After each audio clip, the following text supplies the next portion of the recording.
One of the wonderful things in my mind about Sherlock Holmes is that he did come from the real world and not the other way around. So it's not a fictional character who inspired real-life imitation, it was a real-life person who inspired fictional imitation.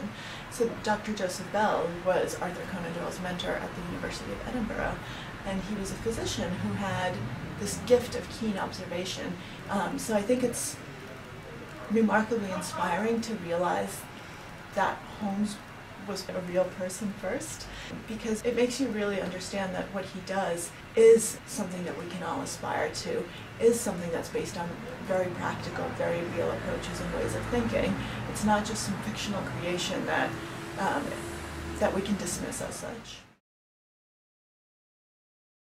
So one of the reasons that I really love the Conan Doyle stories is it's just this ready-made analogy for the human mind in terms of the dual process model.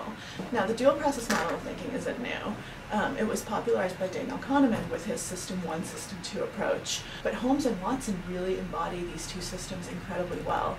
So System Watson is what I call System 1, that really just reacts, that uses fewer cognitive resources. It's where we do most of our thinking.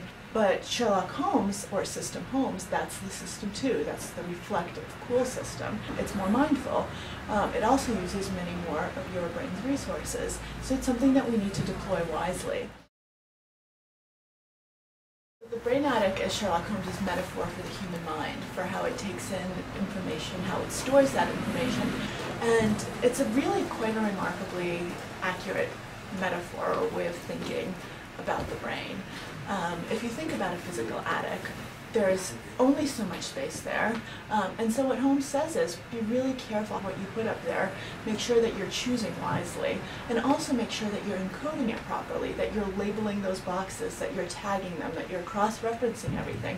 Otherwise you won't be able to find it when you need to, and your mind won't be able to make connections between items when it doesn't really know what it's looking for or where to look for them. So the more effective you are, the better your memory will be, and the more likely you'll be able to retrieve whatever is in your mind attic and use it productively. One of the things that Holmes does incredibly well is be creative and allow his imagination time to work. We often think of him as just this very cold, rational, reasoning person, and he is. But he's also incredibly imaginative.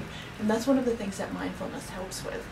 Because mindfulness and imagination, these are both about distance, about learning to take a step back and to give your mind time to think, time to make connections, time for material to percolate there, so that you're able to have these aha moments.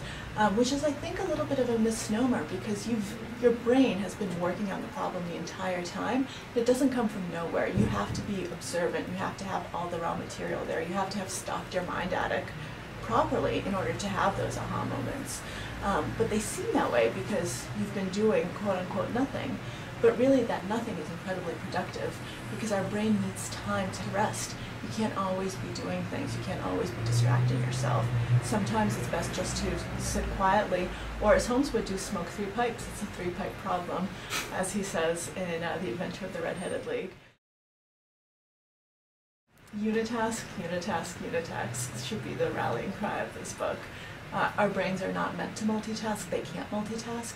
When we think we're multitasking, we're really switching attention rapidly between different things. That depletes our resources, that makes us less able to concentrate.